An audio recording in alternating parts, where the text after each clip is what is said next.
नमस्कार. आज इथे तुम्हाला जी 2 केळीची पानं दिसत आहेत ना, आणि त्याच्यावर मी केळी ठेवलेत, ते कशासाठी माहिती आहे? आज आहान आणि विहानच्या शाळेमध्ये ओणम फेस्टिवल होता.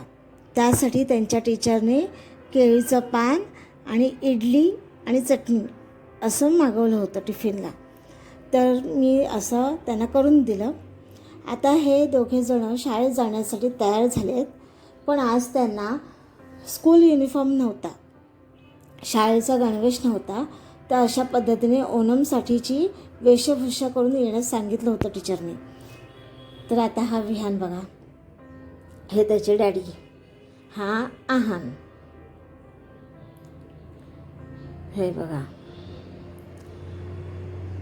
विहान आत्ता फोटो सेशनसाठी रेडी झालेला आहे.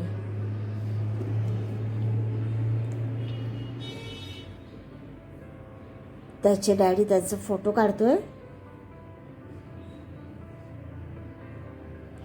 आहान आलाय नारळ घेऊन.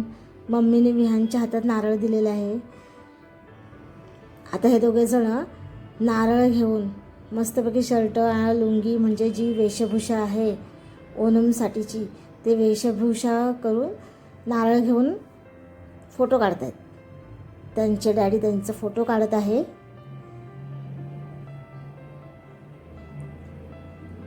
हा बघा विहानचं, आहानचं बघा काय चाललंय. चला, बॅग पाठीला लावलेली आहे. साहेब आता शाळेत जायला तयार झाले. डॅडी जवळ घुटमळतोय, काहीतरी सांगतोय. आणि त्याचे डॅडी स्कूल बस कुठपर्यंत आलेले आहे त्याचं इंडिकेटर फोनवर चेक करतो. आहान विहान शाळेत गेले आहेत. त्यांचा टिफिन झाला आहे. आता मी हा नाश्ता करते. इडली, चटणी आणि सांबार बनवलं होतं. तर आता त्यांचा नाश्ता करण्यासाठी मी बसली आहे. संध्याकाळ झाली, तर संध्याकाळच्या नाश्त्यासाठी मी एक रेसिपी बनवलेली आहे. चला, कोणती रेसिपी ती बघूया. त्याआधी आपण या रेसिपीसाठी काय काय साहित्य लागणार आहे त्याचे मुख्य घटक आपण पाहूया. मी तुम्हाला सगळे साहित्य सांगत नाही, जे साहित्याचे मुख्य घटक आहे ते मी तुम्हाला इथे सांगत आहे. तर सर्वप्रथम मी ते कणीस घेतलं आहे, कारण आता कणीस भरपूर मार्केटमध्ये आलेलं आहे ना. तर इथे मी कणीस घेतलेलं आहे आणि हे कणीस मी उकडून घेतलेले आहे. बघ किती छान कणीस घेतलं आहे. दुसरा घटक आहे पालक.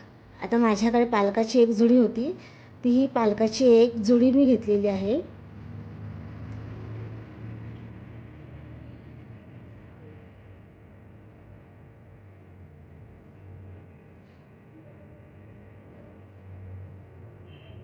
इथे एक गाजर घेतलं आहे. काही मसाले घेतले आहेत, जसे की तिखट, हळद, मीठ, गरम मसाल्याची पावडर घेतलेली आहे, मीठ घेतलं आहे, कोथिंबीर घेतलेली आहे आणि 2 उकडलेले बटाटेसुद्धा मी इथे घेतलेले आहेत. तुम्ही चाट मसालासुद्धा घेऊ शकता. आपल्याकडे जे मसाले उपलब्ध आहेत ते घेतलेले आहेत मी.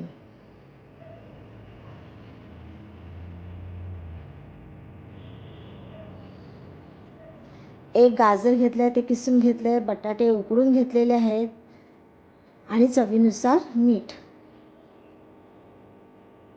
आता हे सगळे घटक मी एकत्र केले. मसाले त्याच्यात आवश्यकतेनुसार मसालेसुद्धा घातलेले आहेत. एक मिरची घातली आहे मी ह्याच्यामध्ये. कमी तिखट असलेली पोपटी मिरची मिळते ना, ती मी घातलेली ह्याच्यामध्ये. हाताला तेल लावलं आहे. हे बघा, असं मी हाताला तेल लावून घेतलेलं आहे. आणि या सर्व मिश्रणाचे आपल्या आवडीनुसार तुम्ही गोल गोळे करू शकता, कटलेटच्या आकाराचे, किंवा लंबगोलाकारसुद्धा गोळे करू शकता.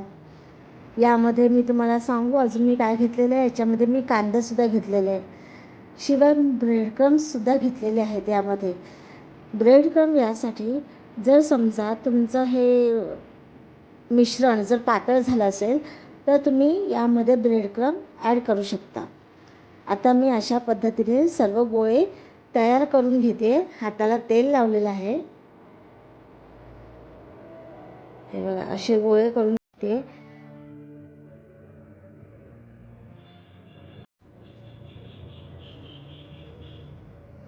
बघा ब्रेड क्रम्स टाकलं ना, कारण माझं हे जे मिश्रण होतं ना ते थोडं पातळसर झालं होतं.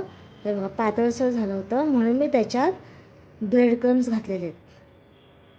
आणि आता ते व्यवस्थित मी त्याला रोल करते. तुम्हाला जो आकार आवडेल तो आकार तुम्ही देऊ शकता. तुम्ही हार्ट शेप देऊ शकता, तुम्ही लंबगोलाकार, मी ते लंबगोलाकार पण केलेला आहे. कटलेटचा गोल आकारसुद्धा मी इथे दिलेला आहे. चला आता मी हे सगळे आकार बनवून घेते. हा बघा लंबगोलाकार,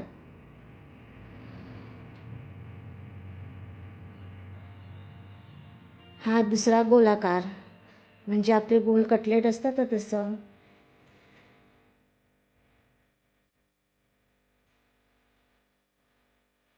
असं एक एक करून मी सगळे आकार तयार करते.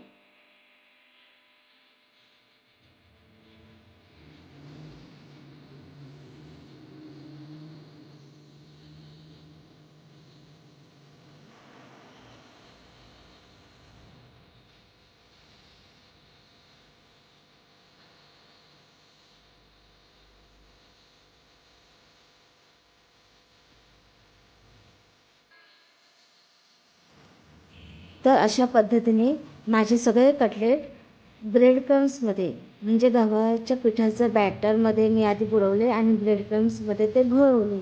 असे हे घोळवलेले कटलेट तुम्ही कमीत कमीत अर्धा तास तरी खाली फ्रीजमध्ये ठेवू शकता. आणि जर हे तुम्हाला लगेच करायचे नसतील तर तुम्ही वर फ्रीझरमध्ये, डीप फ्रीझरमध्ये ठेवू शकता, हवाबंद डब्यामध्ये. तर आता मी काय करणार आहे, हे फ्रीजमध्ये ठेवणार आहे अर्ध्या तासासाठी, जेणेकरून हे सेट होईल. आता अर्ध्या तासानंतर मी काय केलं, हे शॅलो फ्राय करायला घेतलेले आहे. पॅनमध्ये तेल गरम केलं आणि आपलं हे फ्रीजमधून सेट झालेले कटलेट काढले आणि तेलामध्ये फ्राय करायला ठेवले. मी लंबगोलाकार काढत हे बघा. आणि लगेच परतवायचे नाही, थोडा वेळ तसंच ठेवायचं, जरा खालून ते कडक झाले पाहिजेत. नाहीतर जर तुम्ही लवकर उलटवायला जाल ना तर ते तुटण्याची शक्यता असते. बघा किती छान गोल्डन ब्राऊन कलर आलेले आहे. हे बघा आला. आता कसं साईडने जरा कच्चं दिसतंय ना, तर आपण साईडने सुद्धा असं उभं करून ते फ्राय करणार आहोत. तर हे सगळ्या बाजूने आपल्याला फ्राय करून घ्यायचे आहेत.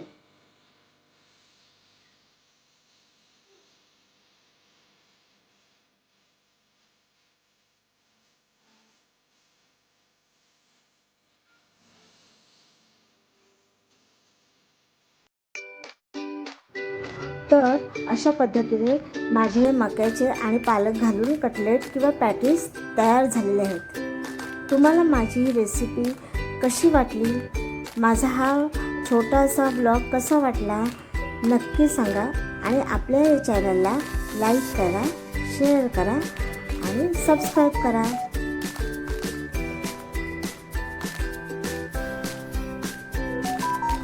थँक्यू.